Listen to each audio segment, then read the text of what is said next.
cristianismo, acerca de cuál fue el cambio que hubo en la sociedad.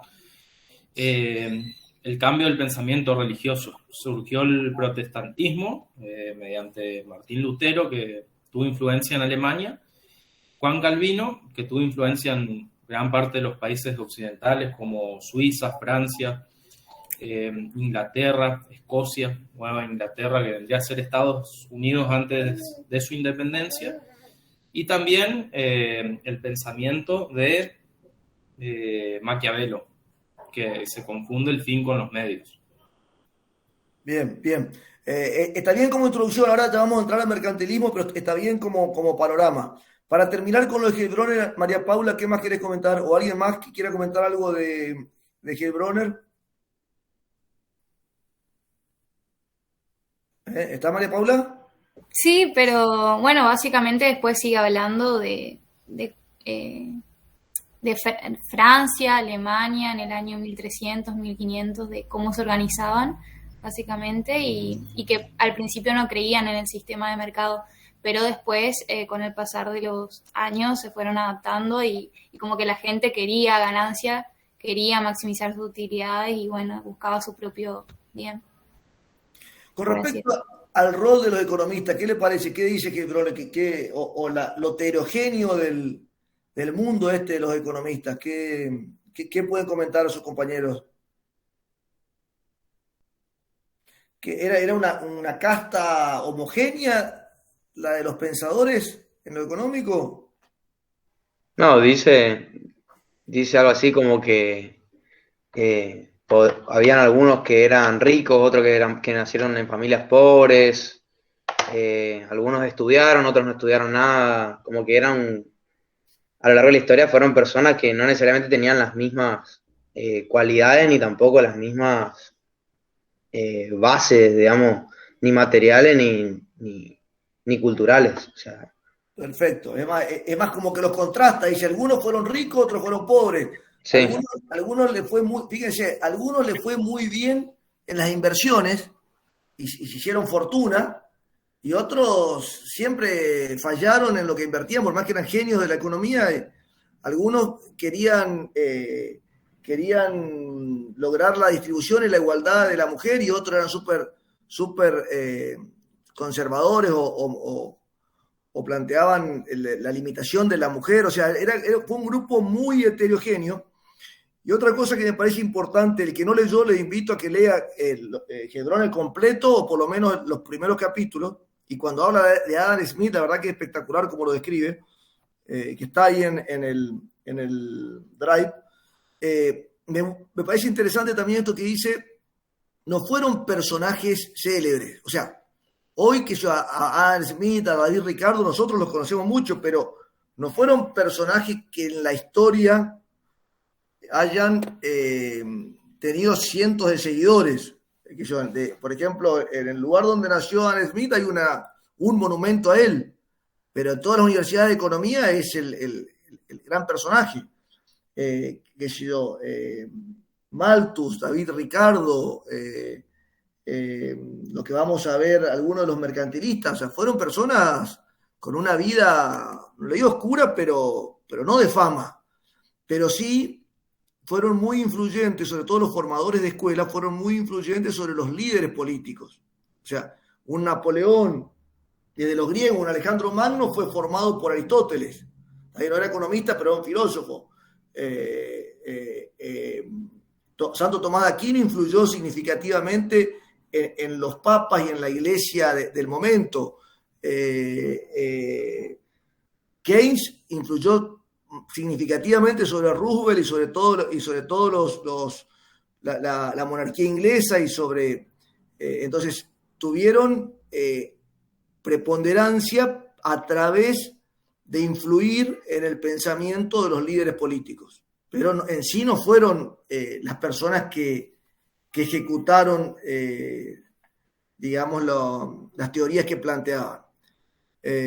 Bueno, me parece que eso por ahí como resumen. Y lo que me parece importante es esta visión que estamos teniendo de que las teorías económicas surgen producto del contexto en el contexto real en que viven las comunidades, y que cualquiera de nosotros puede aportar en ese sentido. O sea, hoy por eso le hice mirar el video de la Cuarta Revolución como primer clase, porque nosotros lo que nos tiene que aportar esta materia, me parece que es, aparte de solidificar las diferentes teorías y modelos que ya conocemos y que vamos a estudiar en las otras materias específicas de la carrera, en monetaria, en macro 2, en política económica, nos tiene que servir para darnos cuenta de que en el contexto que estamos viviendo de la economía mundial, donde sigue existiendo este rol de países en vías de desarrollo, países desarrollados, sigue habiendo tensiones entre China y Estados Unidos,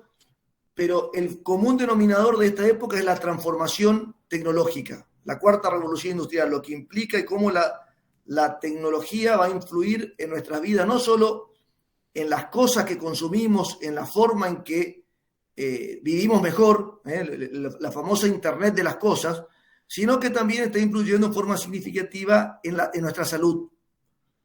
Yo le decía que es cada vez más importante el rol de la tecno en la biología, con el manejo de las células madre, con el manejo de los procesos de transformación genética, cuestionado por ahí por la iglesia con algunos riesgos o excesos, pero se estima que cada vez va a ser más fuerte ese rol. Entonces, me parece importante que tengamos en cuenta que todos estos cambios, donde cada vez la robótica y la mecanización van a ir reemplazando a la mano de obra, van a generar un mundo diferente al que vivimos hoy, donde el crecimiento poblacional es muy probable que no encuentre un empleo manual como el que se dio después de la primera y segunda revolución industrial.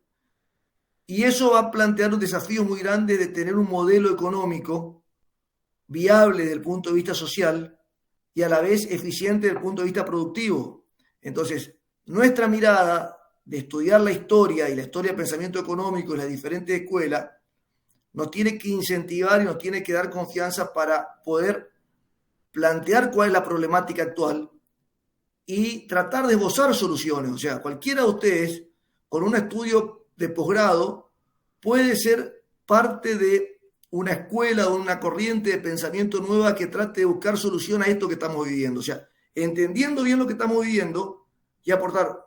No tienen que subestimarse y cualquiera de ustedes puede aportar un ladrillito a una futura escuela de pensamiento económico. Y lo que estamos viviendo es un momento bisagra.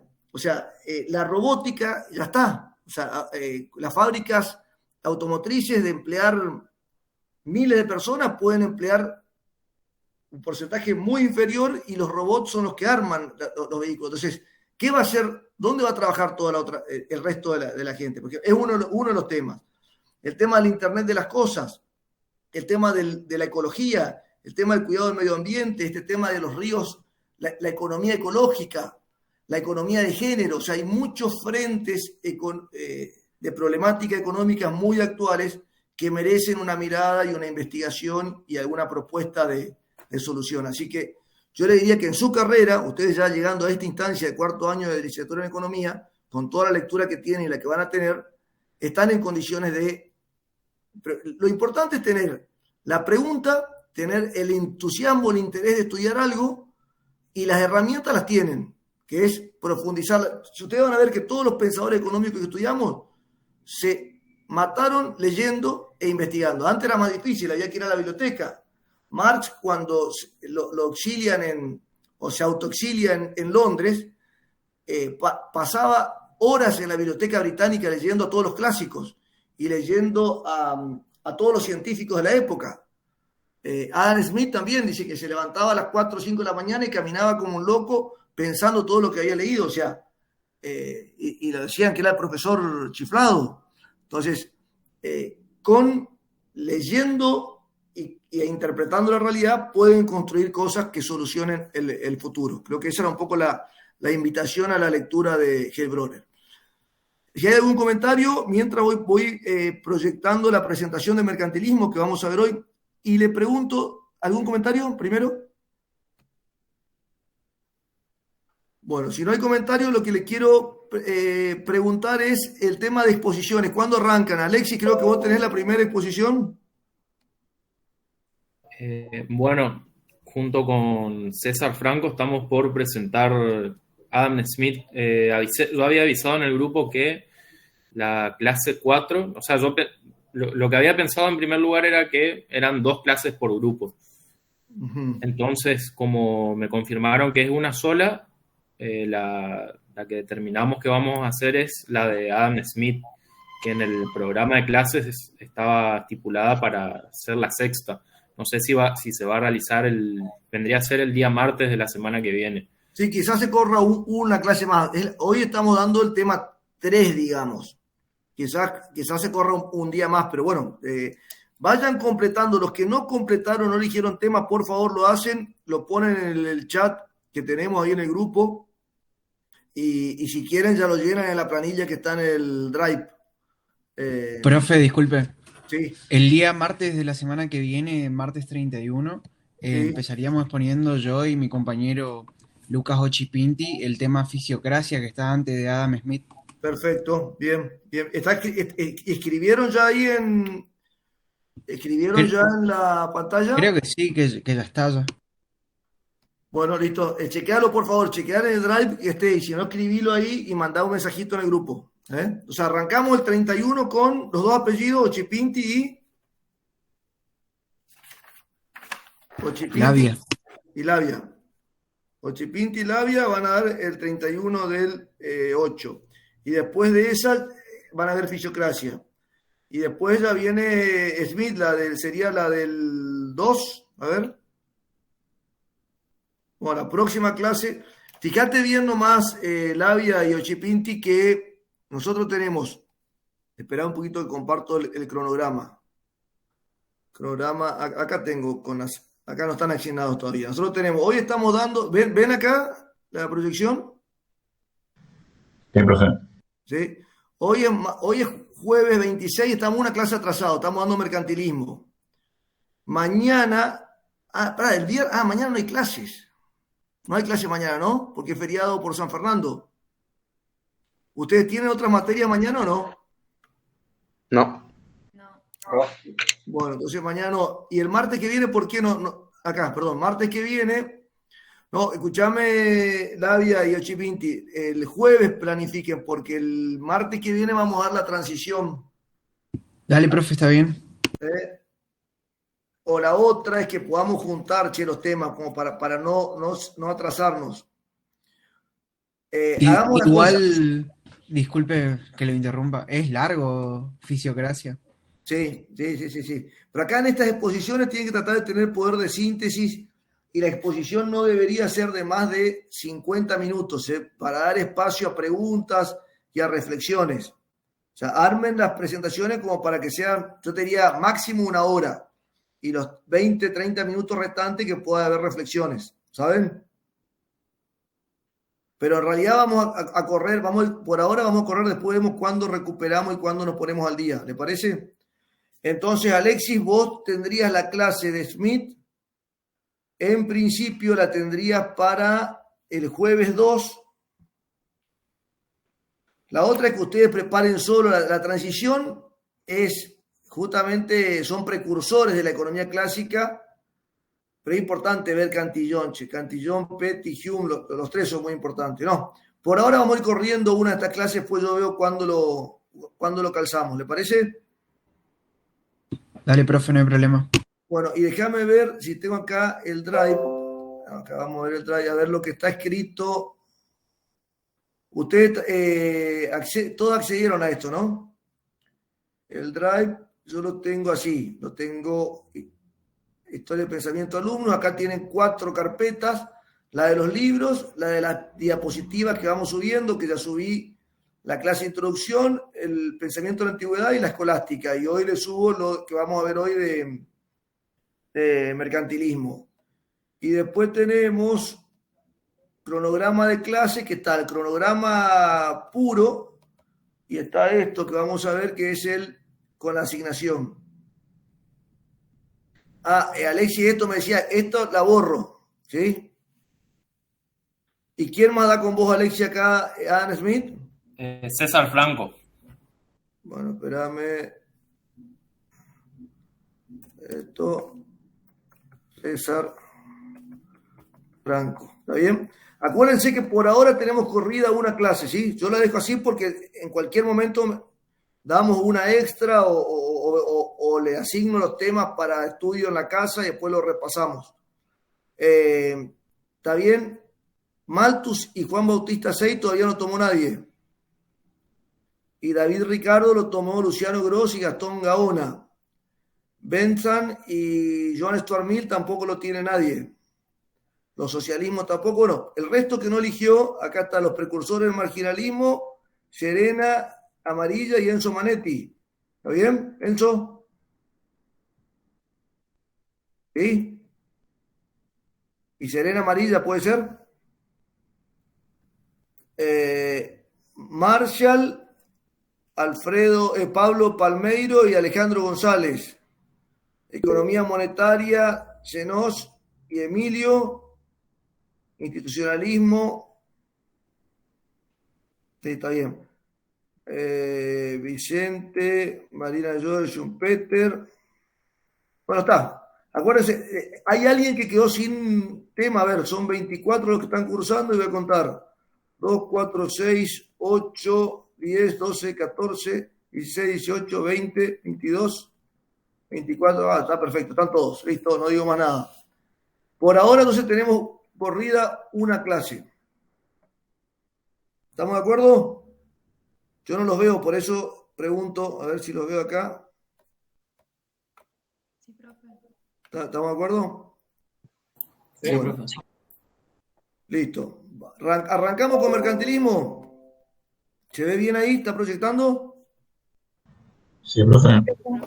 Bueno, a ver. El mercantilismo, ¿qué saben de mercantilismo? ¿Es una escuela de pensamiento o no? ¿Constituye una escuela de pensamiento? ¿Hay un pensador que se destaca, clave, así como en el liberalismo Adam Smith o como en el intervencionismo estatal Keynes o como en el comunismo Marx? Corresponde más bien a una etapa histórica. Exacto. ¿Qué tiempo abarca más o menos, en qué periodo de la historia de la humanidad los países, los nobles e incipientes estados nacionales empezaron a aplicar políticas mercantilistas? Siglo XVI y XVII. Arranca a fines del siglo XV y se consolida en el siglo XVI y en el siglo XVII. Más que una escuela de pensamiento económico, es un conjunto de políticas económicas o conjunto de medidas y de prácticas económicas aplicadas por los nobles o recientes estados nacionales. Eso como introducción al concepto de mercantilismo. ¿Quién nombró mercantilismo? Ellos no se nombraron, digamos, ni Colbert, ni Child, no se nombraron como mercantilistas. ¿Quién le puso ese nombre? ¿Recuerdan?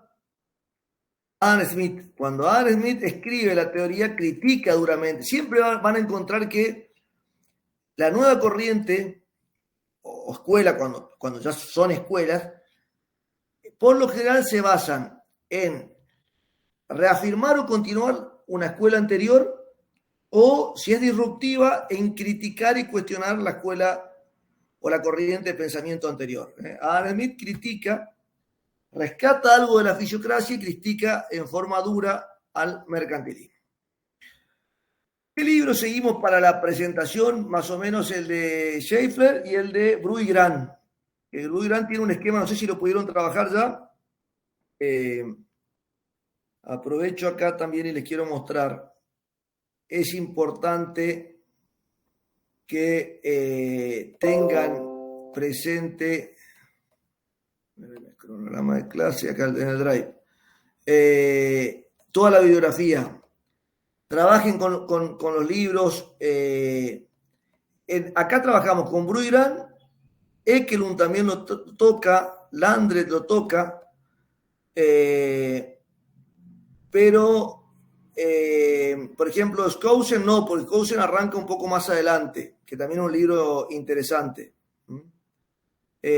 Otro que trata mucho de este tema es Rothbard, que es un historiador también, no está en la bibliografía en el programa porque lo incorporamos después, pero tiene un enfoque interesante. Rima también. Cualquiera de estos libros pueden tomar.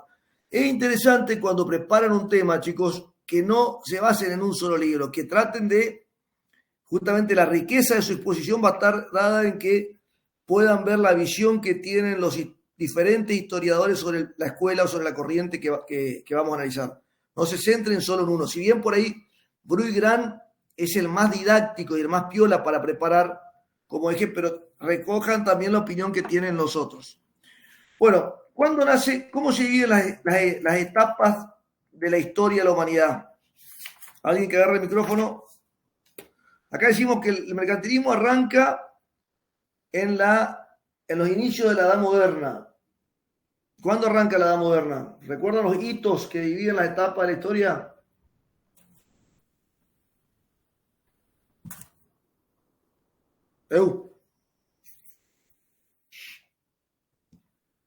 La Edad Antigua, ¿de dónde a dónde va? Creo que del año 0 hasta la caída de Roma. El final está bien. En realidad la Edad Antigua va de antes, va desde la invención de la escritura, o sea, porque antes de la Edad Antigua está la etapa prehistórica. Claro. Que ahí sí hay una división específica que no la vamos a ver, pero en realidad la Edad Antigua va desde la invención de la escritura en el 3500 a.C. hasta la caída del Imperio Romano. La caída del Imperio Romano de Occidente, que se da en el año 476, ¿sí? Esa es la Edad Antigua. La Edad Media va desde la caída del Imperio Romano hasta la caída del Imperio Romano de Occidente, y ahí hay dos momentos en que se distingue, según los historiadores. ¿Cuáles son? El descubrimiento de América. Una del descubrimiento de América, que a nosotros nos suena por ahí más familiar, que por ahí lo vimos más en las escuelas, que fue en el año 1492, y la mayoría de los historiadores mundiales toman otro hito importante como fin de la Edad Media, que un poco antes, son unas décadas antes. ¿Cuál es?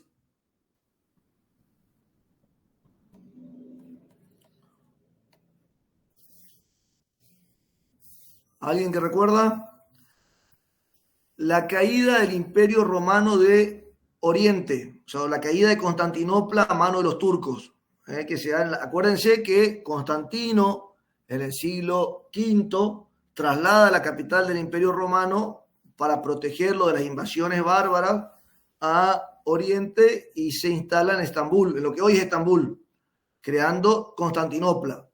Cuando cae el Imperio Romano de Oriente a mano de los turcos, que hoy es la actual Turquía, se denomina como el fin de la Edad Media. Bueno, en ese mismo momento, ya sea que tomemos un otro, nace la Edad Moderna.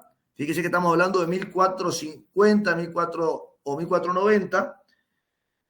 Está la Edad Moderna. ¿Hasta qué hecho histórico se traslada a la Edad Moderna? La Revolución Francesa. Hasta la Revolución Francesa en el año 1789. Y la edad contemporánea va desde la Revolución Francesa hasta ahora. Supongo que va a haber algún corte en algún momento, los historiadores van a hacer, y va a haber otra etapa. Pero por ahora estos últimos 200 y pico de años forman lo que llamamos la edad contemporánea. Entonces, la corriente mercantilista, por eso acá nos lo planteamos como escuela mercantilista, coincide con el inicio de la Edad Moderna. ¿Cuáles fueron los hechos más sobresalientes de esta etapa? Primero, este tema es clave. Que empiezan a consolidar los estados modernos, los estados nacionales. ¿Qué organización política existía previa a la formación de los estados nacionales? Que lo vimos en la clase pasada. El feudalismo. Perfecto. La sociedad se organizaba en feudos, o sea, familias que se sentían protegidas, o sea, o la nobleza otorgaba las tierras con un mandato, con una servidumbre, y para los señores feudales a la vez asignaban a los siervos unos terrenos, unas tierras para que la trabajaran, se hicieran de los bienes de subsistencia y tenían que pagar. Cada uno de estos sectores sociales pagaba a quien le daba el comodato, pagaba en especie o en dinero, y era un esquema esa era la organización del momento. Luego empiezan a formarse los estados nacionales porque se da un proceso digamos, de alguna forma cesa el riesgo o la hostigación de las guerras o de la usurpación por parte de comunidades extranjeras, y esa cierta mejora también de la situación económica, donde la servidumbre empieza a dar espacio a hombres libres que empiezan a producir bajo formas artesanales y a comercializar en villas o en ciudades, y eso va dando lugar a un crecimiento económico y a un crecimiento fuerte del comercio y de la banca. Acuérdense que la banca, es decir, los préstamos a interés, por más que estaban cuestionados por el cristianismo, pasó a tener una preponderancia muy fuerte. ¿Y qué empezó a pasar en esta instancia? Fines del siglo XV, siglo XVI, empiezan a surgir los comerciantes o los banqueros o los artesanos con plata que se empezaban a unir a través de matrimonios convenidos con la nobleza empobrecida. Fíjense, entonces los mercaderes, hay una película que está muy buena con Al Pacino, creo que es con Al Pacino, que es el mercader de Venecia, si lo pueden, mírenlo este fin de semana, que muestra un poco esto, cómo la clase social, por ahí, digamos, no la más, digamos, la clase social más baja respecto a la nobleza, pero con plata, se unía con la nobleza y de esa forma se iban formando un nivel social intermedio que daba sustento al crecimiento económico.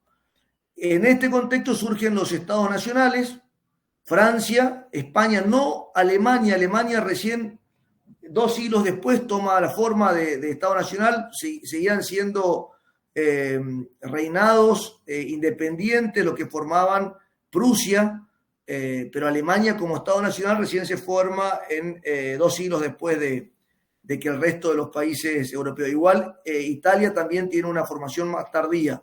Los primeros estados nacionales fueron Francia, España e Inglaterra.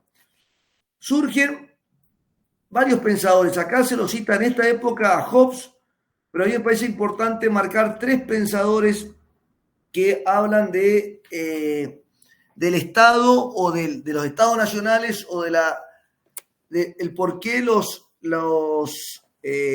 seres humanos, el hombre necesita vivir en sociedad y por qué es necesario que un Estado coordine las acciones. Con diferentes matices, tanto el pensamiento de Hobbes como de Locke como de Rousseau, a los cuales a los 3 se los llama los contractualistas, justifican la necesidad de tener de que exista un Estado y sostienen que hay un contrato entre los habitantes de un Estado, un contrato por el cual reconocen una autoridad que arbitre las relaciones entre los individuos. ¿Alguno tiene o recuerda la diferencia de matices que hay entre Hobbes, Locke y Rousseau? Si no lo tienen claro, léanlo. Acá lo tratamos a Hobbes porque Hobbes en realidad es el único es el pensador que primero plantea esto en principio del siglo XVI, pero ya en el a fines del siglo XVI, principio del siglo XVII, Locke también lo plantea, y ya hacia fines del siglo XVII, principio del siglo XVIII, Rousseau habla del contrato social.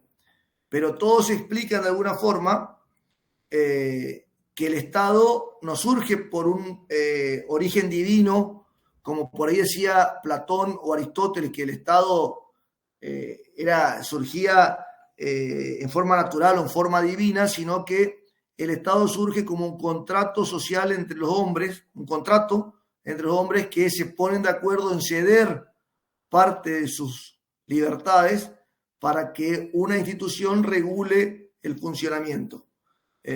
Algunos son más absolutistas, como el caso de Hobbes, y Locke es más liberal, plantea como un Estado más limitado, y Rousseau escribe justamente sobre el contrato social. Pero esto es importante en ciencias políticas, es muy importante tener en claro estas tres posturas. Otra cosa pasa en el principio de la Edad Moderna.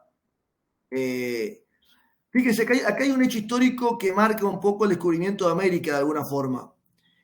Cuando los turcos toman Constantinopla y cae el Imperio Romano de Oriente, las rutas hacia Oriente de los países, de los estados o de los reinos europeos se ve limitada, entonces empiezan a buscar otras rutas. De alguna forma esto da lugar a que Colón logre el descubrimiento de América pensando que se iba para Oriente, cuando en realidad pensando que había llegado a las Indias. Entonces estos países empiezan a buscar, ustedes no vamos a profundizar en eso, pero se acuerdan todo el proceso de cómo Colón, un emprendedor que quería negociar y buscar riquezas en las Indias, propone su proyecto de ir por el otro lado, y fue rechazado por muchos estados, y los reyes de España le financian y arman ese emprendimiento que cambió de por vida la historia de toda Europa y de toda América también, y que generó sobre todo en España una invasión fenomenal de riquezas y tanto de metales como de alimentos y de productos, y que cambió el esquema económico de todo el siglo, digamos, de toda esta etapa. Entonces, otra de las cosas que se da, el descubrimiento de América en el año 1492, relacionan este tema de España con un tipo de mercantilismo. A la vez, estos descubrimientos plantean el desafío de la afluencia de metales. En realidad, Colón y todos los que encararon excursiones a América en forma posterior, que en realidad, si uno se pone a analizar, eran misiones comerciales en busca de riqueza. Lo que venían a buscar eran sales, eran alimentos y metales preciosos, y todo lo que encontraran, digamos. Entonces, estos descubrimientos generan un flujo fenomenal de riqueza hacia las metrópolis, hacia el imperio, y el establecimiento de colonias en América, tanto en América del Norte, América Central como América del Sur. Recordemos que el exceso de metales preciosos generó una inflación descomunal, sobre todo en España, que ahora vamos a ver con el tipo de mercantilismo que se estableció en España. El mercantilismo en sí, dijimos que era un conjunto de prácticas económicas llevadas adelante por los estados, y que tenía como premisa fundamental un nacionalismo marcado y una visión del mundo de que en la economía mundial se daba el efecto de suma cero. Es decir, si un país lograba mejoras, esas mejoras eran en detrimento de otro país. No había una visión como existe hoy de que en la economía se puede dar un efecto de suma positiva, es decir, que el intercambio genera mejoras para ambas partes y mejora global. En ese entonces se tenía la visión Y por eso también se reafirmaban los nacionalismos, de que el intercambio entre países daba un efecto de suma cero. Hay muchos autores que plantean que el capitalismo nace en esta época y no con Adam Smith. Ahí viene una discusión que la vamos a dar más adelante. El capitalismo como búsqueda de renta o de maximizar a partir de la inversión y de la división del trabajo y del capital puede ser, pero claramente era un capitalismo más estatista, que un poco lo que charlábamos otra vez con Gustavo en la primera clase, que puede haber en un gobierno intervencionista, como fueron todos los gobiernos de la etapa mercantilista, puede haber un capitalismo, pero no es un capitalismo de mercado, sino un capitalismo con influencia o con intervención del Estado. Y acá se va un avance importante que se da en esta época, es que todo el auge del comercio mundial y la necesidad de invertir en flotas para las expediciones marítimas generan un andamiaje jurídico que permite armar sociedades por acciones. De hecho, entre Colón y los reyes de España, lo que hubo fue un acuerdo de cómo se iba a repartir todo lo que consiguiera Colón. Y Pizarro y Cortés y todos los que vinieron después venían ya con esquemas de distribución de cómo se repartía los réditos de esas expediciones. No eran expediciones políticas, eran expediciones claramente económicas y comerciales. ¿Alguna pregunta hasta acá? También surge la banca, como le decía antes, ya los banqueros pasaron a ser personajes importantes, no personajes prestigiosos de la sociedad, o sea, la monarquía o la nobleza, la clase social de los nobles, no consideraba a los comerciantes e industriales o artesanos exitosos como una clase destacada, pero sí una clase con poder económico. Y en un proceso de inicio de una economía capitalista, el poder económico empezó a tener mayor prestigio, pero fue como que de menos a más. En un principio ¿se acuerdan lo que veíamos con Platón y con Aristóteles, donde el trabajador, el que se encargaba de las cosas materiales, era una clase, digamos, de segunda comparado con los filósofos? Bueno, acá los nobles no tenían necesidad de trabajar, no pagaban impuestos, sin embargo los artesanos, los mercaderes y los banqueros sí tenían que trabajar, pagaban impuestos y eran una clase, pero en un esquema capitalista y con un mercado floreciente, esos sectores sociales pasaron a tener mayor peso, mayor influencia que la realeza misma inclusive. Bueno, ¿qué acontecimiento cultural clave surge a fines del siglo XV y durante todo el siglo XVI? El Renacimiento. ¿Quién me puede comentar qué se acuerdan de la escuela secundaria? ¿Qué fue el Renacimiento?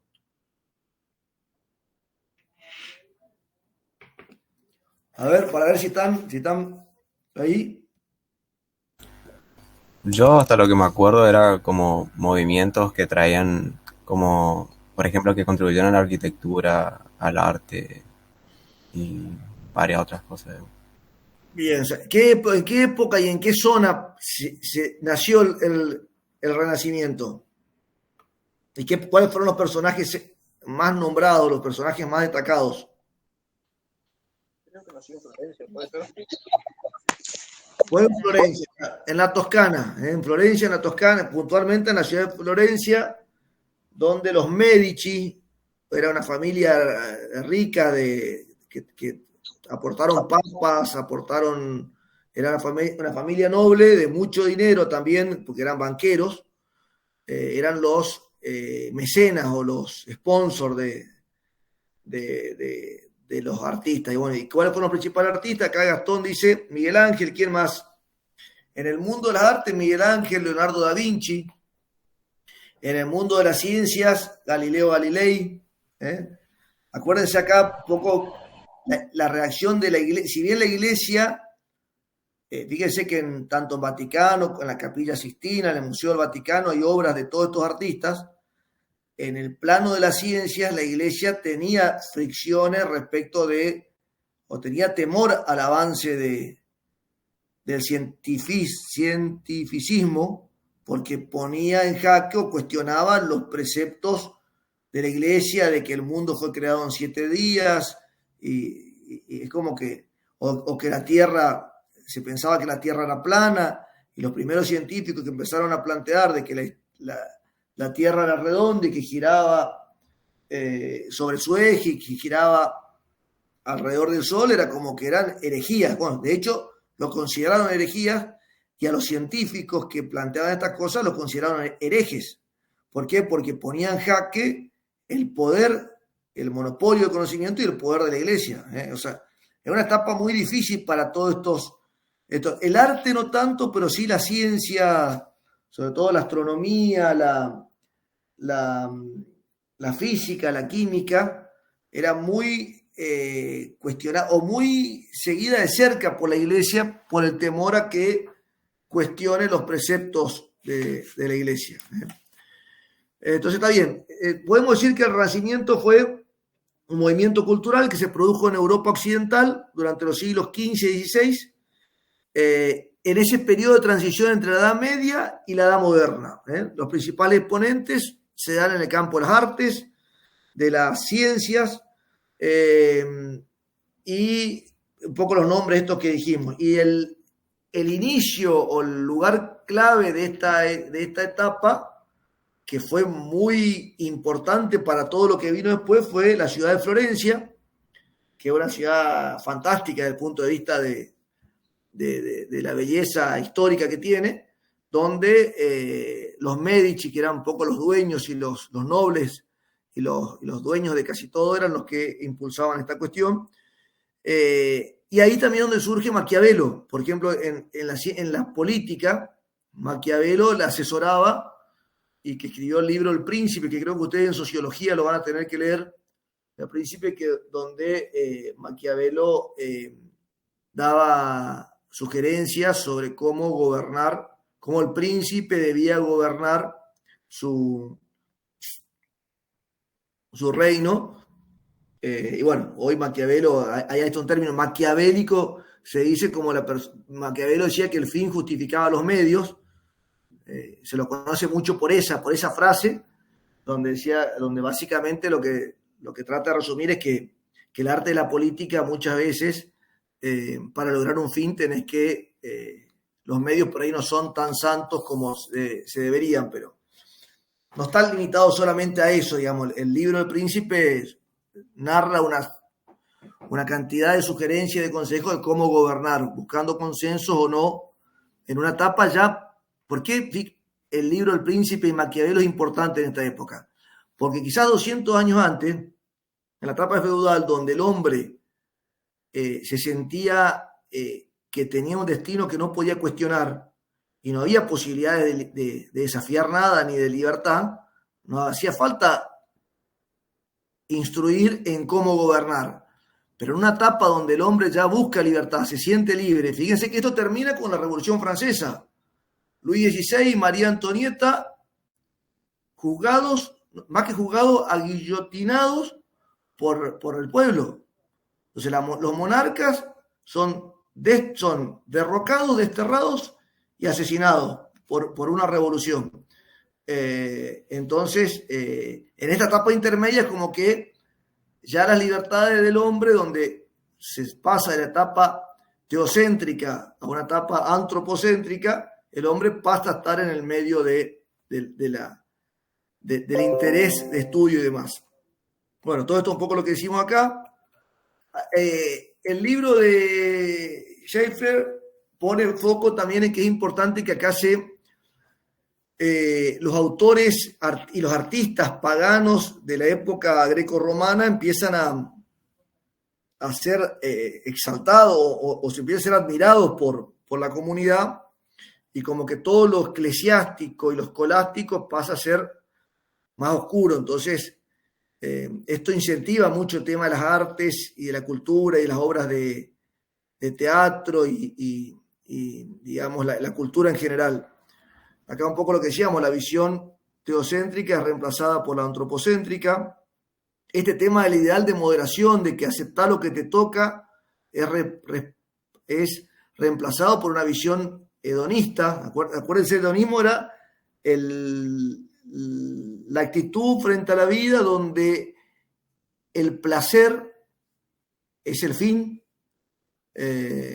contrario a una conducta estoica o el estoicismo donde el deber o el sacrificio es el fin último.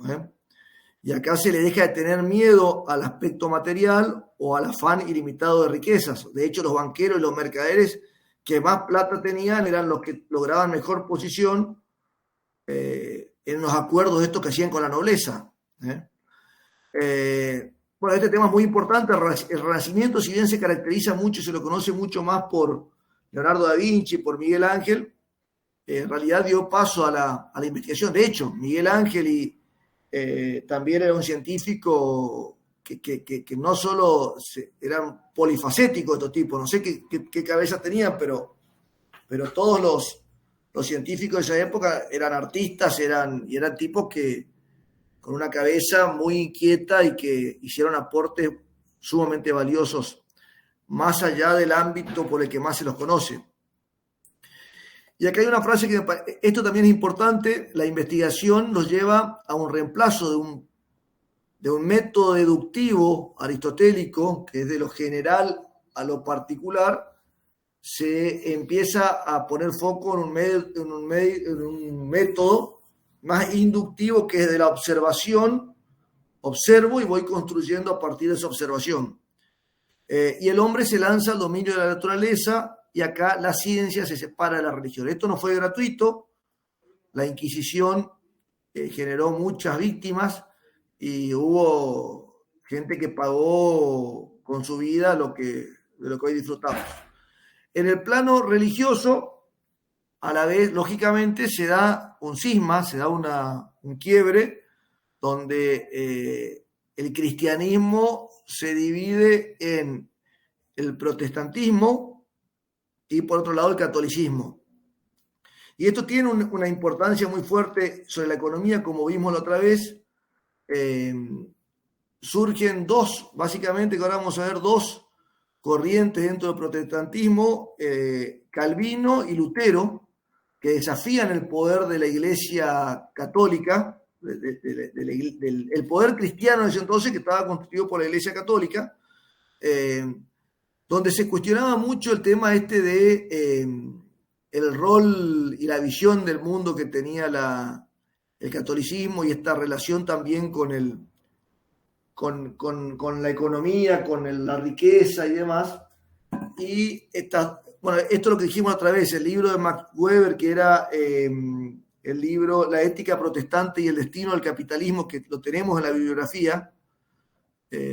Max Weber escribe recién en el siglo XIX sobre esto, pero escribe un poco esto que charlábamos la otra vez. Muchos autores empezaron a plantear que hay una relación causa-efecto entre protestantismo y capitalismo, o sea que donde los países como Inglaterra, que abrazaron la religión protestante anglicana, tuvieron mejor desarrollo capitalista que España, que siguió abrazado al catolicismo. Acá nos metemos más en un terreno religioso, que lo voy a pasar medio rápido, pero la diferencia entre Lutero, que Lutero es un alemán religioso que cuestiona la jerarquía, desde la jerarquía cuestiona en forma dura, y se separa y genera una serie de seguidores. Y el que más influencia tuvo quizás en la economía fue Calvino, que fue un francés que fue por ahí muy duro en la visión cuestionó mucho el tema de los perdones que daba la Iglesia Católica a sus seguidores para el perdón de los pecados, que era la indulgencia. Cuestionó mucho la indulgencia y este tema de que el perdón le garantizaba una vida eterna a cambio de donaciones. pero la postura más fuerte de Calvino fue el tema de este tema de la noción de predestinación, donde dice cada hombre ya está predestinado a la salvación o a la condena, independientemente de su conducta. Y lo que decía era que la riqueza era una muestra de bendición de Dios al que se iba a salvar. Entonces dejó de tener una postura culposa con la riqueza, y la riqueza era un signo de la predestinación. O sea, el que era rico también porque Dios así lo quería, y era ya el designio que tenía de salvación. Y hay una corriente dentro del calvinismo que son los puritanos o el puritanismo, que son unos calvinistas radicalizados, donde llevan esta teoría al extremo y plantean un rechazo fuerte a los pobres y una exaltación del rol de los ricos, pero a la vez una exaltación al rol de los ricos, donde planteaban que enriquecerse era positivo, que era una señal que daba Dios a quienes estaban predestinados a la salvación, pero a la vez, fíjense esta conjunción, por un lado veían con buena mirada el enriquecimiento, pero con mala mirada el gasto extremo o el gasto en lujo. Entonces, esto generó un proceso de reinversión fenomenal, porque si ganás mucho y está bien visto que ganes mucho, y a la vez no está bien visto que gastes mucho, la conclusión de esto era más acumulación de capital, más reinversión y un crecimiento del capitalismo. Bueno, hasta acá, más o menos, ¿alguna pregunta hasta acá? Este sería un poco el contexto histórico, ¿no? Seguimos. El esquema del mercantilismo, dijimos, al mercantilismo el nombre lo pone Adam Smith cuando critica duramente el mercantilismo. Podemos decir que ocupó 300 años, y el objetivo fundamental del mercantilismo es enriquecer al soberano, al Estado. Al soberano si era una monarquía y al Estado si eran estados nacionales. Y el planteo era la riqueza está dada por la acumulación de metales. O sea, acuérdense, esto márquenlo para contrastarlo después con la postura de Adam Smith sobre la riqueza de las naciones. Para el mercantilismo, para el conjunto de prácticas mercantilistas que aplicaron la mayoría de los estados nacionales de Europa, un estado rico era un estado con una fuerte acumulación de metales, hoy en términos, ¿qué sería en términos de hoy esto de fuerte acumulación de metales? ¿Cuál sería la variable monetaria o económica que estaría reflejando esta riqueza? Las reservas internacionales, puede ser. Perfecto. ¿Quién dijo? Alejandro. Muy bien, Alejandro. Las reservas internacionales. Básicamente, en términos de balanza de pago, sería hoy un país. Estamos sonados, estamos en el horno nosotros, ¿no? si medimos hoy riqueza por reservas internacionales, creo que estamos no en negativo, pero las netas estamos ahí. Sería reservas internacionales. Después, bueno, acá en esta visión ya muchos dicen que el mercantilismo, en la etapa mercantilista nace me aguardan un minuto me aguardan,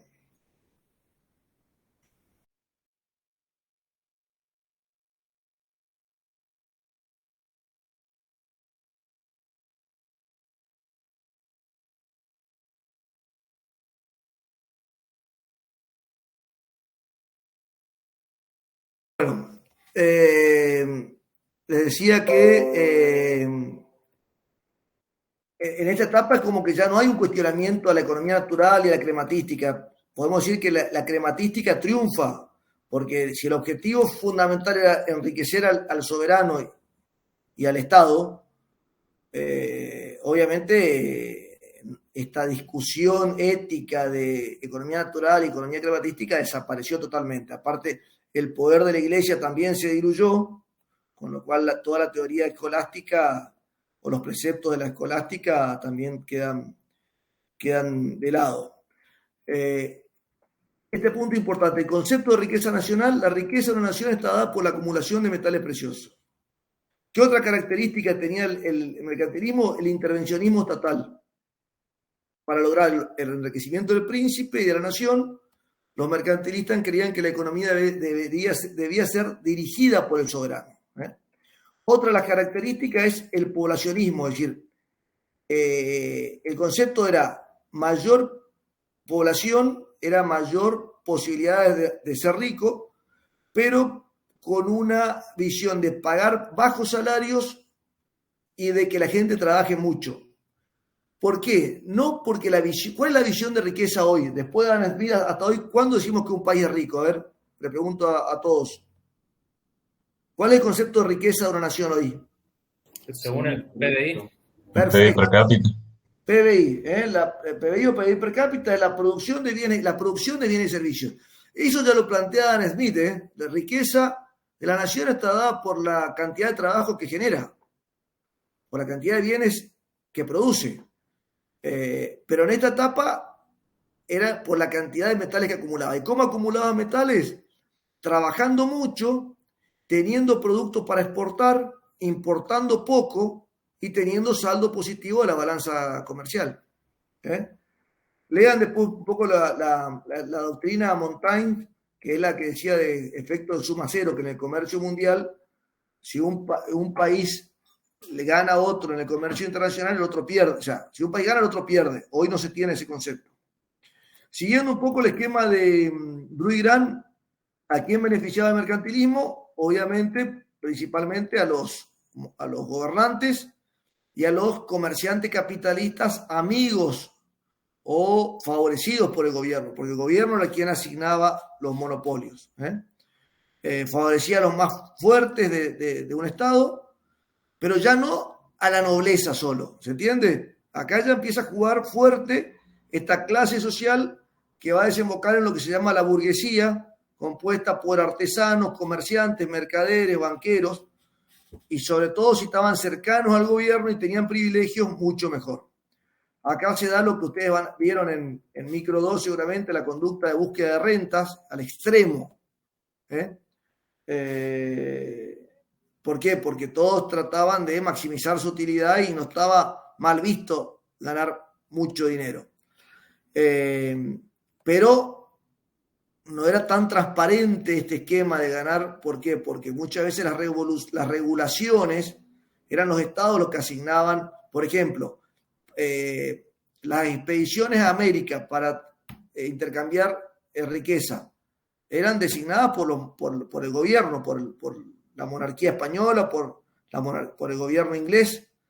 La Compañía de Indias Orientales Occidentales era una compañía cuya concesión la otorgaba el gobierno inglés.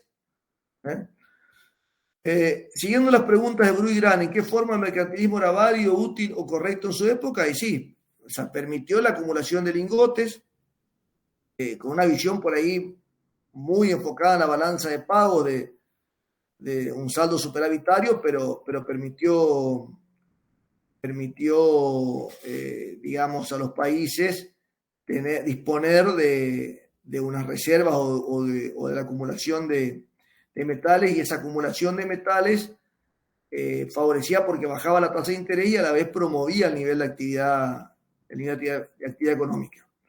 Los principios, los que dijimos, foco en el comercio internacional, en balanza de pagos superavitarias, con una visión nacionalista, y un poco lo que les contaba hoy. La aristocracia terrateniente, la nobleza, fue entregando sus hijos en matrimonio a los descendientes de familias de negocios, a los burgueses, uniendo así los linajes aristocráticos con las grandes fortunas comerciales. Y esto es muy importante, que es la forma que va tomando el mercantilismo en los diferentes países. Distinguimos tres formas de mercantilismo. El mercantilismo comercial, Inglaterra y Holanda. Esto era barcos ingleses monopolio inglés, que las colonias comercialicen solamente con la metrópolis, con la corona. Francia, sin embargo, se volcó al mercantilismo industrial. Acá ustedes habrán visto, recordarán la figura de Colbert como ministro de Hacienda de Luis XV, donde Colbert impulsó la industria textil y de cristales y de muebles francesa, muy regulada, muy estandarizada y generó una marca de calidad de la industria francesa. Y por último, el mercantilismo por ahí más cuestionado, que es el bullonista, que que se aplicó en España, que es el mercantilismo que puso todo el foco, no en la producción como el francés, no en el comercio como el inglés holandés, sino simplemente en la acumulación de metales preciosos que venían de América, fundamentalmente de Potosí, lo que hoy es Bolivia, con las minas de... Ahí dice uno de los libros que Potosí, en la etapa del siglo XVI, fue una ciudad que tenía más habitantes que Londres y que París. Llegaron a tener 120.000 habitantes y era una ciudad con un nivel económico fenomenal, que en 50 años después de la explotación de todas todos los metales preciosos que fueron a España, quedó hoy, que hoy es una ciudad fantasma, digamos. Bueno, eso fue característico de muchos de estos tipos de industrias extractivas con foco solamente en sacar riqueza y no en desarrollar la zona. Ahora, a España no le fue gratuita todo este tema de la fuerte exportación de metales. ¿Por qué? Porque acá se aplica un poco lo que veíamos de la teoría cuantitativa del dinero, que veíamos en la clase pasada con Loresme, que planteaba que el ingreso fuerte de oro y plata generó una subida fenomenal de precios y aparte desalentó o le quitó incentivos a España a generar una industria, porque con el fenomenal ingreso de divisas que tenía, compraban todo de Francia, de Holanda, de Inglaterra, y no se preocuparon por mejorar la producción. Recuerden un poco cuando estudiamos historia argentina, el tema del monopolio del gobierno, el monopolio y los intentos de derrocar el monopolio, que son una de las causales de la independencia, digamos, del primer gobierno patrio en mayo y de la independencia en 1816, por los intereses que había entre los comerciantes españoles que defendían el monopolio con la madre patria y los que querían el contrabando o que estaban de acuerdo con que Inglaterra también comercialice como forma, o sea, una visión más liberal o más aperturista a Inglaterra en el comercio. Bueno, acá hay un cuadrito, esto después lo miran, cuáles eran las prácticas que aplicaba el mercantilismo bullonista, que a la larga todas terminaban, si bien el objetivo era que no salgan metales y impedir el alza de los precios, todas las medidas que tomaban, medidas controladas, intervencionistas en el comercio, todas terminaron provocando las dos cosas. Con lo cual, claramente España económicamente cae, después de ser...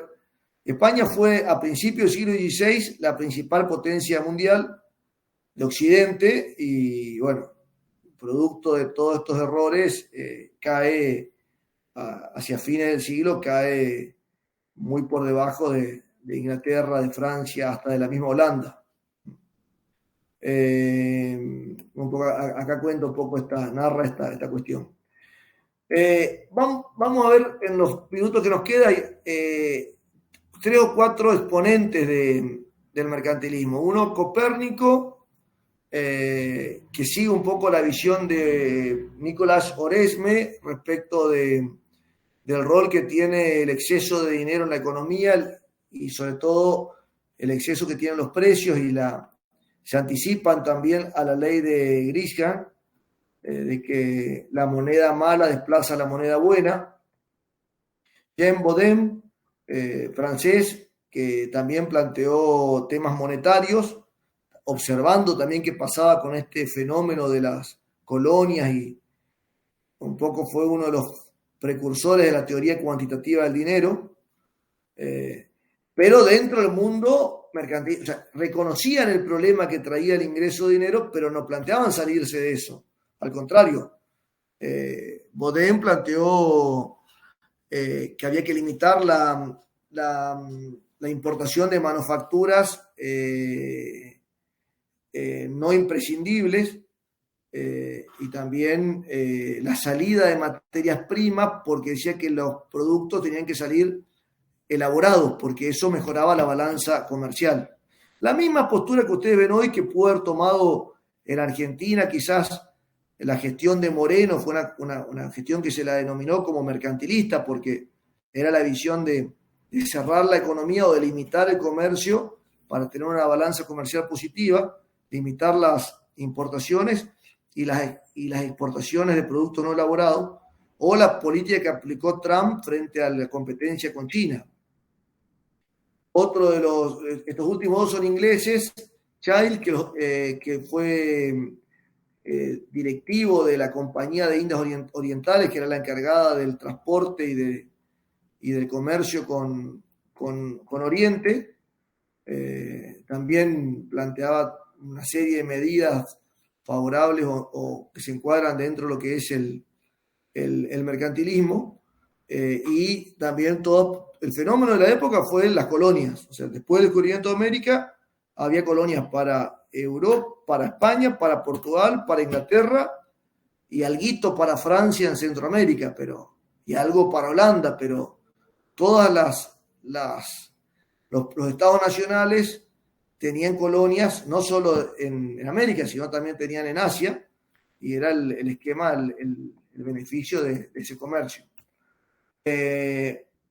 Thomas Mon también fue director de la Compañía de Indias Orientales, y acá también él planteó defender mucho la tenencia o la no salida de metales, apuntando al superávit, pero con algún matiz diferente. Él planteó que se podía exportar oro en la medida en que eso contribuyera a tener una balanza comercial superavitaria. Si tenía excedente de oro, si producía mucho oro, y eso te generaba una balanza comercial superavitaria. Y lo otro fue el enfoque de que no importaba tanto el superávit comercial bilateral, sino el multilateral. Con algún país podías tener déficit, pero si esa importación vos le agregabas valor y te permitía después exportar a otros países, se podía justificar perfectamente el déficit con algún país. Así que bueno, y el último que vamos a ver es Colbert, que fue ministro de Luis XIV y creo que empezó siendo ministro de Luis XV también. Y bueno, fue un industrialista sumamente regulador de la industria, donde había controles hasta de qué tipo de productos, qué tipo de vestidos confeccionar, qué tipos de mueble, con qué tamaños, con qué medidas, con qué color. Pero bueno, eso logró impulsar la reputación de la industria francesa, pero básicamente el foco estaba en también una balanza comercial superavitaria que le permitiera tener reservas. En esta visión mercantilista del mundo, que no es una escuela, sino es simplemente un conjunto de medidas que aplicaron todos los países occidentales de la época. La bibliografía la tomamos de estos casos. Bueno, espérenme que dejo de compartir. Yo tengo un concurso docente ahora a las 6, ustedes tienen clase, así que terminamos a las 6 en punto. Nos vemos, mañana no hay clase, nos vemos dijimos el martes próximo, martes 31 nos vemos, y ahí hay exposición de Labia. Francisco, ¿dónde estás? ¿Está por ahí? Y Lucas Ochipinti.